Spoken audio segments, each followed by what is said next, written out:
இயேசு கடவுளா? பாருங்க, மகள் 10 மாதம் சுமந்து, இந்த கணவனுடைய உள்ளம் அப்படித்தானே உங்களை கேட்கிறது. கடவுளுக்கு கண் இருக்கிறதா? கடவுள் இருக்கிறாரா? கேள்வி கேட்கிறீங்க, உண்மைதானே? நீங்கள் சிந்தித்து பாருங்க. அவள் கூப்பிடுகிறாள், அவர் மறுத்தரம் ஒன்றும் பேசவில்லையா, மௌனமாக இருக்கிறாரா? பாருங்க, மிகவும் வேதனையா இருக்கு. என்னப்பா சொல்றீங்க? இயேசு நேசிக்கிறார், இயேசு அழைக்கிறார், இயேசு ஜீவிக்கிறார் என்று சொல்லுறீங்க, ஒரு மனதுருக்கம் இல்லாத தெய்வமா இருக்கிறாரு என்று நீங்கள் யோசிக்கலாம். தேவனுடைய இருதயத்தின் துடிப்பு என்னவென்பதை நானும் நீங்களும் அறிய வேண்டும். கடவுளுடைய விருப்பம் என்னவென்பதை நானும் நீங்களும் அறிய வேண்டும். இந்த அநேகருடைய விசுவாச நம்பிக்கை எல்லாம் என்ன? சுகமானால் போதும், விடுதலையானால் போதும், ரட்சிப்பு, மனம் திரும்புதல், கட்டளைகள் கை கொள்ளுதல் ஒன்றும் கிடையாது.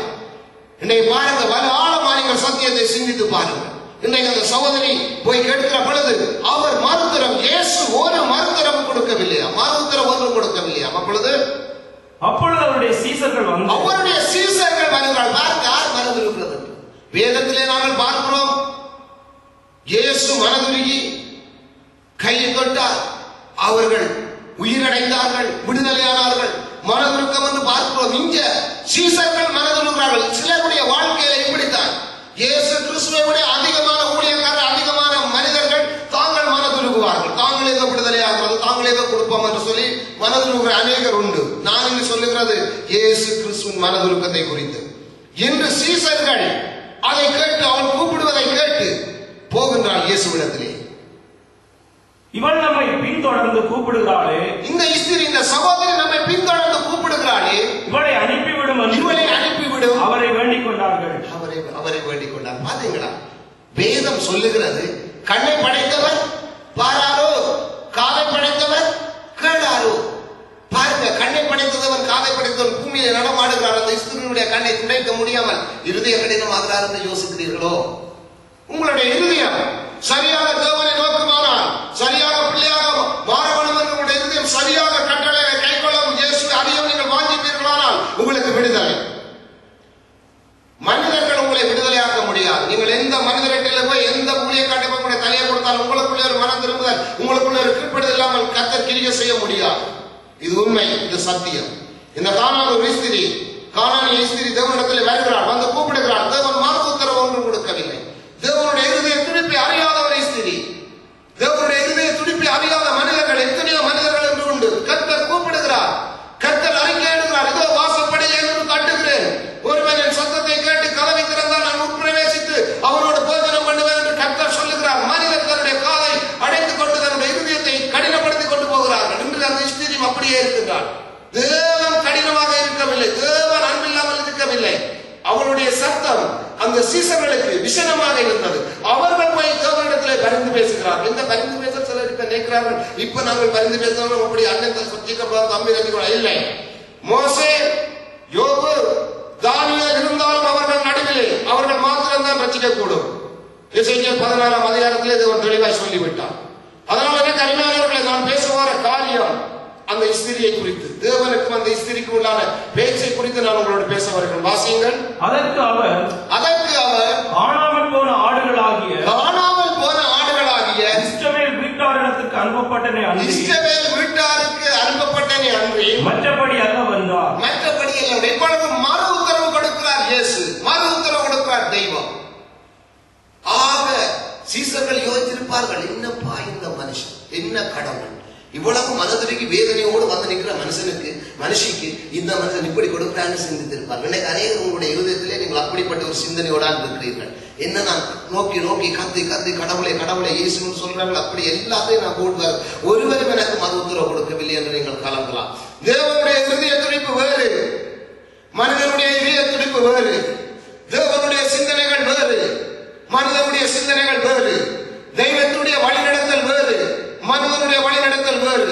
தெய்வத்தை அறிய வேண்டும் என்றால் அவரை நாம் அறிந்து கொள்ள வேண்டும். மத்திய, மார்க்கு, லூக்கா, யோவானை திருப்பி படித்து முதலாவதாக நாம் இயேசு யார், இயேசுவின் பிள்ளைகளாக நாம் எப்படி மாற வேண்டும் என்று முதலாவதாக அதை கற்றுக்கொள்ள வேண்டும் நம்முடைய வாழ்க்கையிலே. இயேசு யார் என்று நாம் அவருடைய பிள்ளைகளாக மாறும் நிலைக்கு நமக்கு விடுதலை கிடையாது. இன்னைக்கு எத்தனையோ மனிதர்களை நாங்கள் சந்திக்கிறோம். வாசிங்க. அவள் வந்து ஆண்டவரே எனக்கு உதவி செய்யும் என்று என்று அவரை பணிந்து கொண்டார். தாழ்மையாக பணிந்து கொண்டார். பிரியமான ஒரு காரியம், தேவனுக்கு இஷ்டமான ஒரு காரியம். ஆனால் அவருடைய இருதயத்தின் எண்ணங்களையும் சிந்தனைகளையும் வகையறுக்கிற தேவன் அறிகிறார், பார்க்கிறார். வாசிங்க.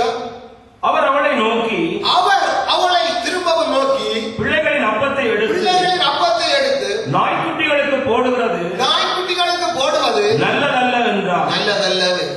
பாத்தீங்களா, மிகவும் கடினமா போயிட்டு. இப்ப காணாமி அந்த பொம்பளை இப்ப யாருக்கு ஒப்பிடுகிற? நாய்க்குட்டிகளுக்கு ஒப்பிடுகிறார். நல்லா புரிஞ்சு கொள்ளுங்க. இன்னைக்கு யாருக்கு ஒப்பிடுகிறார்?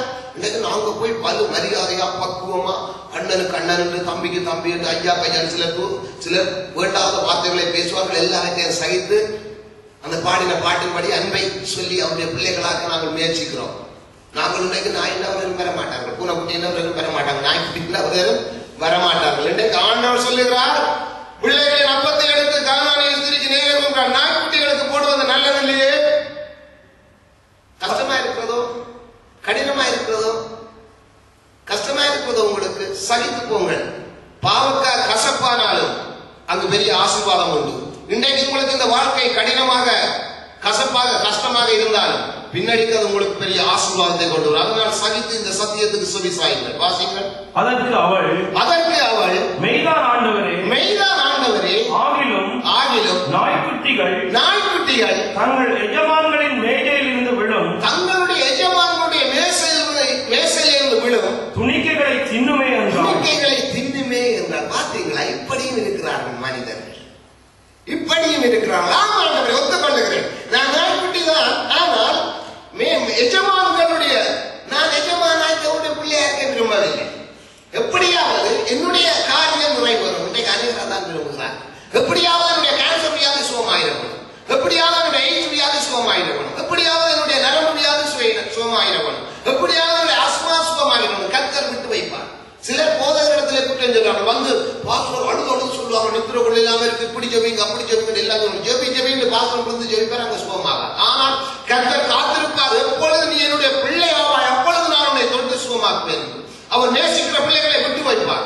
ஆனால் இதற்கிடையே போதகர் குத்தி மூரஞ்சு உபவாசிச்சு அழுது குளர் எல்லாம் செய்வார். கர்த்தருடைய சித்தத்தை அறியாமல் சிலர் உருண்டு பிறழுவார்கள். அந்த விசுவாசிகளுக்காக, இந்த கானானிய ஸ்திரீகளுக்காக சீசர்கள் போய் மருந்து பேசி எப்படியாவது அனுப்பி அவர்களுக்கு ஒரு விசனமா இருந்திருக்கு. என்ன இவரை கூப்பிட பேசாம போகிறார் என்று அவர்களுக்கு ஒரு விசனமா இருக்கு. ஆனால் கர்த்தர் மனதுருக்கம் உள்ள தேவன் பொறுமையோடு காத்துக்கிறார். சொல்லுகிறார், நீ மகளாக, என்னுடைய மகளாகப்பா, என்னுடைய மகனாக, என்னுடைய கட்டளையை கைக்கொள். உனக்காகத்தான் நான் வந்திருக்கிறேன், உனக்காகத்தான் பூமிக்கு வந்தேன், வேற யாருக்காகவும் இல்லை. நீ என்னுடைய பிள்ளையாக. கர்த்தர் விட்டு பார்க்கிறார். எத்தனையோ வழிகளில் பேசுகிறார். நாய்க்குட்டி என்று சொல்லி பார்க்கிறார். எத்தனையோ காலங்கள் அவர் கடைசியாக எஜமான்களுடைய மேசையில் இருக்கிற விழும் துணிக்கைகளை தின்னுமே. வாசிப்போம். இயேசு அவளுக்கு பிரதியுத்தரமாக, ஸ்திரியே, உன் விசுவாசம் பெரிது, நீ விரும்புகிறபடி உனக்கு ஆகக்கடவது என்றார். அந்நேரமே அவள் மகள் ஆரோக்கியமாக